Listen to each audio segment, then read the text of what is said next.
శ్వాసలో చేరితే గాలి గాంధర్వమవుతున్నదో ఏ మోవిపై వాలితే మౌనమే మంత్రమవుతున్నదో ఆ శ్వాసలో నీలీనమై ఆ మోవిపై నే మౌనమై నిన్ను రాణగారు, ఈరోజు మీరు నా నుదుటిన బొట్టు పెట్టి ఆ భగవంతుడు మనకి తోడున్నాడు అని నిరూపించారు. ఆయనే నన్ను తిరిగి పంపించాడు. ఎందుకంటే మీ మీద హక్కు కేవలం నాకే ఉంది, ఇంకెవ్వరికీ లేదు. ఆ చావు కూడా లేదు.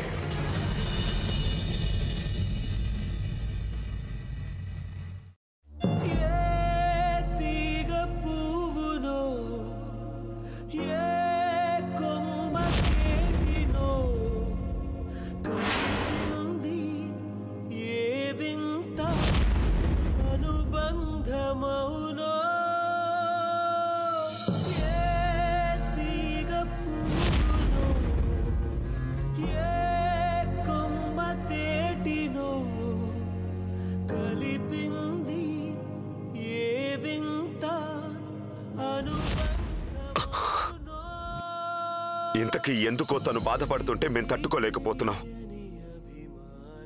ఎందుకో తను పడే కష్టం బాధగా మారి మా గుండె లోతుల్ని గాయపరుస్తోంది. మేము ఎంతగా తనని ద్వేషించాలని ప్రయత్నిస్తుంటే తను అంతే.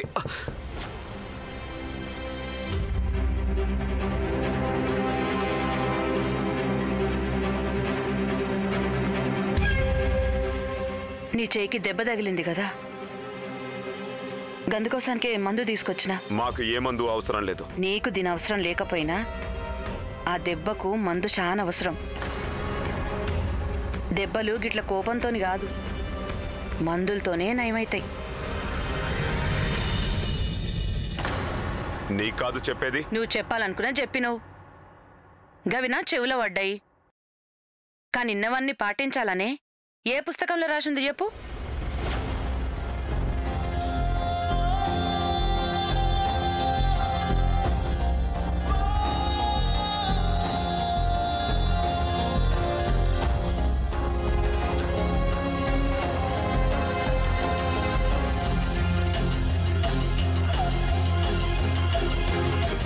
మాకు తగిలిన గాయం నిన్నెందుకు బాధ పెడుతోంది? చెప్పిన అర్థం కాని విషయం గురించి అసలు అడుగుడెందుకు? అర్థమయ్యేలా చెప్పి చూడు, బహుశా అర్థమవుతుందేమో. రాజా సాహెబ్, నేను మీకు ఇంతకీ ఏం అన్యాయం చేసినానని మీరిట్లా నా ముఖం చూడనికనే అసహించుకుంటున్నారు?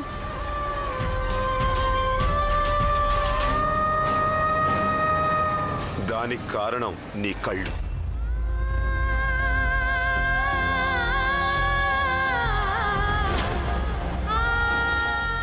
నీ కళ్ళు మాకు తనని గుర్తు చేస్తాయి.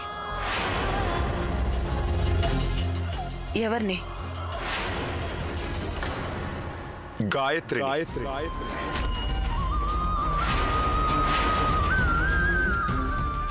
తన వంచనని, తన మోసాన్ని. రాజా సాహెబ్, వంచన గాయం లెక్క బాధ పెడుతుంది. జ్ఞాపకం ఎప్పటికి కాదు. జ్ఞాపకం కేవలం ప్రేమలనే ఉంటుంది. మళ్ళా నా కళ్ళు నీకు గాయత్రిని గుర్తు చేస్తున్నాయా, లేక నీ కళ్ళు ప్రతి చోట గాయత్రిని ఎతుకుతున్నాయా? ఇక ఈ విషయం ఏందో నీకే సమజ్ కావాలి.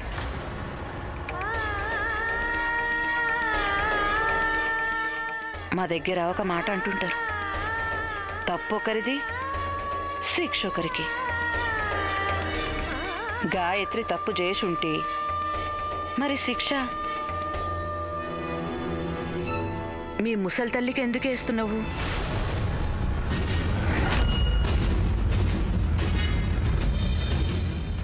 మమ్మల్ని ప్రశ్నించడానికి ఇంతకీ నువ్వెవరు అసలు? పో ఇక్కడి నుంచి. పో పో పో.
లక్ష్మణ్, ఇప్పుడేం చేయాలి? మీరు మీ పని చేయండి రాణిగారు. చినరాజా వారిని నేను చూసుకుంటాను.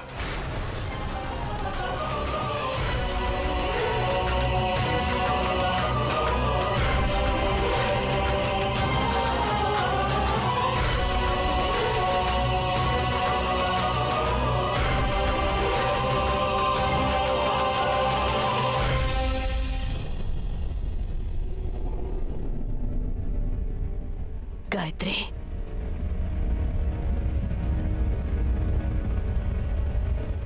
గాయత్రి,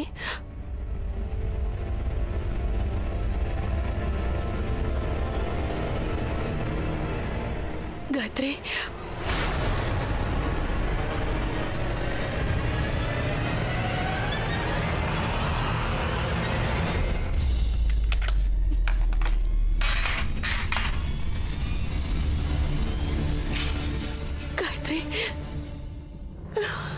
గాయత్రి, మాకు తెలుసు మీరు తప్పకొస్తారని. ఏంటి నేను చేస్తున్న పని? ఒకవేళ రాజమాతకి నేను గాయత్రిని అన్న విషయం తెలిసిందంటే అది ఆవిడకి ప్రమాదకరం కావచ్చు.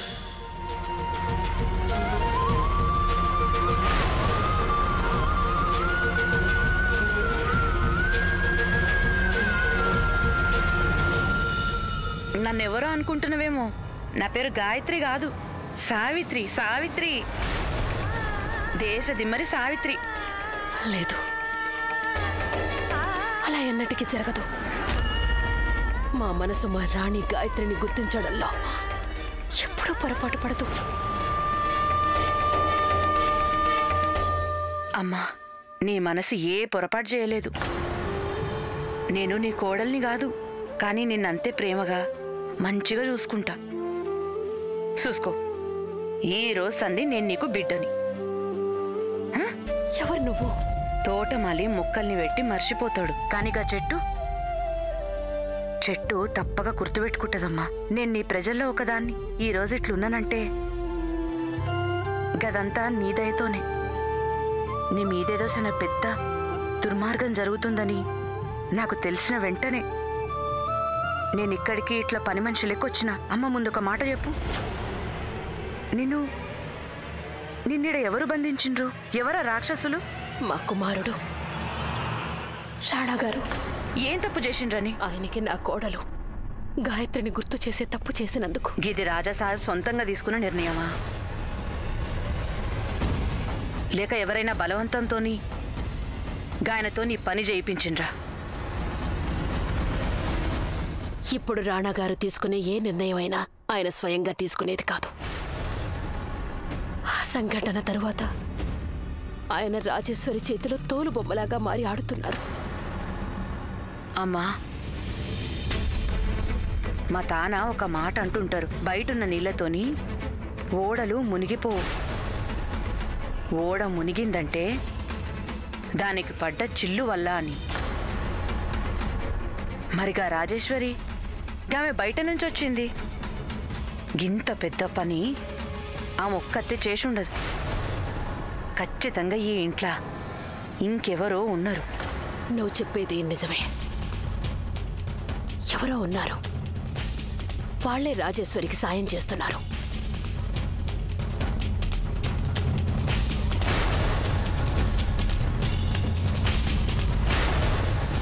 కానీ నువ్వే విషయం ఎందుకు అడుగుతున్నావు? నువ్వు కూడా రాజేశ్వరి మనిషివే కదా? నువ్వు గూఢచారివి కాదమ్మా. నేను మాకేం తెలుసో కనుక్కునేందుకు ఇక్కడికి వచ్చావు. వెళ్ళిపో ఇక్కడి నుంచి. మేం చెప్తున్నాం కదా, వెళ్ళిపో. కానీ అమ్మా, నేను చెప్పేది వెళ్ళిపో. అమ్మా, నేనెవ్వరికి గూఢచారిని కాదు. గిట్ల నీ మనసు నువ్వు బాధ పెట్టుకోకు. నిన్ను రాణగారు బంధించినని బాధపడకు. నా మీద నమ్మకం పెట్టుకో. నేను నిన్ను ఈడికించి బయటకి తీసుకుపోతా. నీ వల్ల ఏమీ కాదు. మా గాయత్రీదేవి తిరిగి వచ్చే వరకు రాణాగారు వాళ్ళ ఉచ్చులో నుండి బయటపడ్డావు. సాధ్యం కాదు,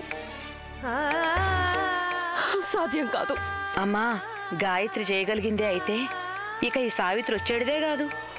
ఇంతవరకు గాయత్రి చేయలేకపోయిందాన్ని పూర్తి చేయనికనే గీ సావిత్రి ఇడికొచ్చింది. వెళ్ళిపో ఇక్కడి నుండి. నీకేది సాధ్యపడదు. వెళ్ళిపో ఇక్కడి నుండి. వెళ్ళమని చెప్తున్నాగా.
వచ్చేసింది మహారాణి కోకిల్లా.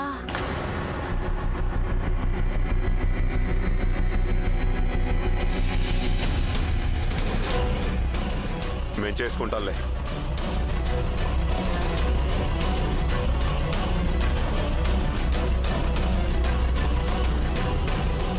మీరెంత కష్టపడతారో రాణాగారు. మీ మెదడు వేడెక్కుంటుంది, శరీరం కూడా. మీరిప్పుడు కాస్త విశ్రాంతి తీసుకోవడం అవసరం. అలాగే మాకు మీ అవసరం.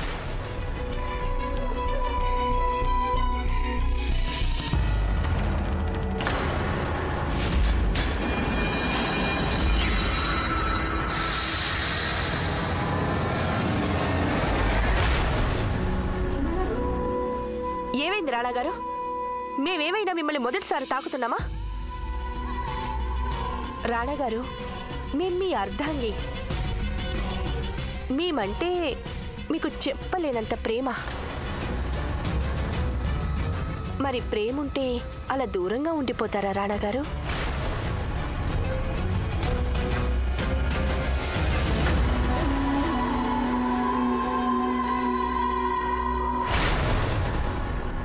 మాకు ఆరోగ్యం కుదుటపడే వరకు మేం మీ దగ్గరికి రాగలమని మేము అనుకోవడం లేదు. మరోసారి మాకు దగ్గర అవ్వాలనే ప్రయత్నం కూడా చేయొద్దు.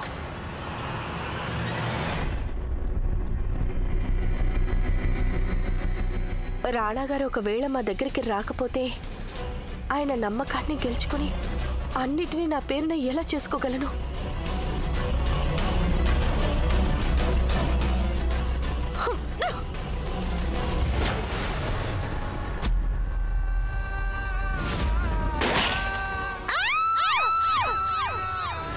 సావిత్రి, చెప్పు రాజా సాహెబ్. మేం పడుకోవాలనుకుంటున్నాం. ఏంది? మాకు నిద్ర రావడం లేదు. వెళ్ళి మా కోసం పాలు తేనె తీసుకొనిరా. నమ్మ బుద్ధి అయితే లేదు నాకు. నీకు మంచి అలవాట్లు కూడా ఉన్నాయి రాజా సాహెబ్. వెళ్ళు. రాజా సాహెబ్,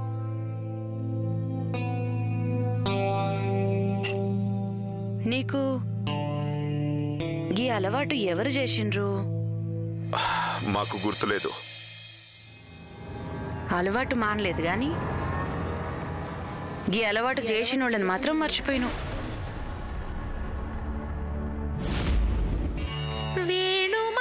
నిద్ర పట్టకపోతే పాలల్లో తేనె కలుపుకొని తాగాలి.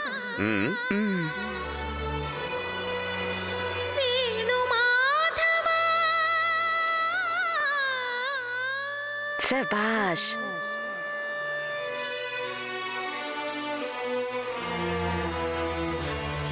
శ్వాసలో చేరితే గాలి గాంధర్వమవుతున్నదో. అమ్మా దుర్గమ్మ, నాకు ఓ విషయంలో ఆనందంగా ఉంది. ఆయనకి నేను గుర్తు లేకపోయినా నేను చేసిన అలవాట్లు మర్చిపోలేదు. వెళ్ళు. గట్లనే.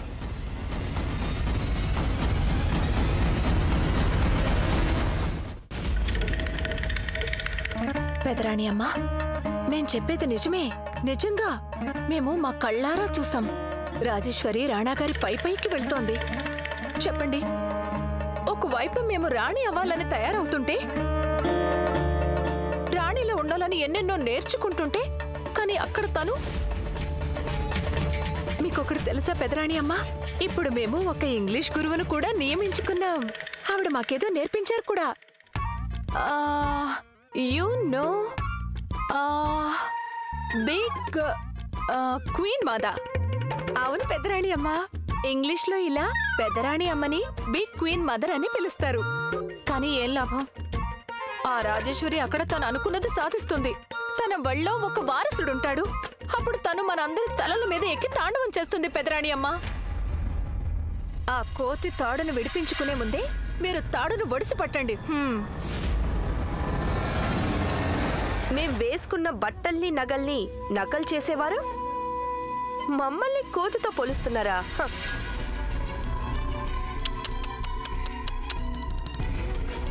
ఇదేమి పద్ధతిగా లేదు చిన్నరాణి గారు. పోవే కోతి. నోరు మూసుకోండి, మేం మీతో మాట్లాడడానికి రాలేదు. రాణా గారి ప్రవర్తన చాలా మారిపోయింది పెదరాణి అమ్మ. అలాగే మన చేతుల్లో నుండి సమయం జారిపోతోంది. ఒకవేళ ఇప్పుడు మనం రాణా గారికి దగ్గర కాలేకపోతే ఇక ఎన్నటికీ కాలేము. ఇక ఆ తర్వాత రాణా గారు అన్ని మన పేరు మీద రాస్తారని మనందరం కంటున్న కలలుగానే మిగిలిపోతాయి. అయినా మీ వల్ల ఏమీ కాదు పెదరాణి అమ్మ. ఈవిడికి ప్రతిదీ నవ్వులాటగా ఉంది. ఒకరినొకరు భరించడం నేర్చుకోండి. 6 నెలలు మేం చెప్పాం కదా, కేవలం 6 నెలలలో అంతా మన సొంతం అవుతుంది. కానీ అంతవరకు మేము సంధించిన ఈ 2 బాణాలు ఒకదాంతో ఒకటి ఇలా పోట్లాడుకుంటూ ఉంటే అప్పుడు రాణా గారి మీద ఏం సంధిస్తాం? అర్థమైందా? 6 నెలలు. ఇప్పుడు ఈ ఆట మహా సున్నితమైన పరిస్థితికి చేరుకుంది. 6 నెలలు గడవక ముందే ఒకవేళ రాణా గారికి జ్ఞాపక శక్తి తిరిగి వచ్చినా రాణా గారికి అనుమానం కలిగినా మీరిద్దరూ ఆయన్ని రాజమాత గాయత్రిలకి వ్యతిరేకంగా మోసం చేస్తున్నారని తెలిస్తే ఏం జరుగుతుంది? రాణా గారు ఆస్తి కాగితాల మీద సంతకం చేయరు సరికదా? వారు మీ ఇద్దరికి మరణశిక్ష విధించటం తప్పనిసరి. రాణాగారిలో దాగున్న జంతువునైతే మనం నిద్రలేపాం, కానీ ఆ జంతువుని మచ్చిక చేసుకోవాలి. ఒకవేళ అది మచ్చిక కాలేదో ఇక దాన్ని ఎవ్వరూ ఆపలేరు.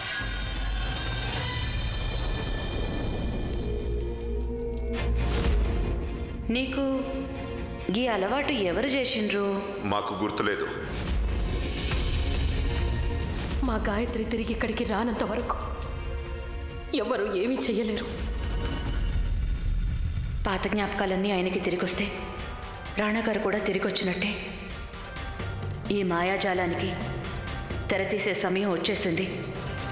కానీ ఆ తెర తీసేది సావిత్రి కాదు, గాయత్రి.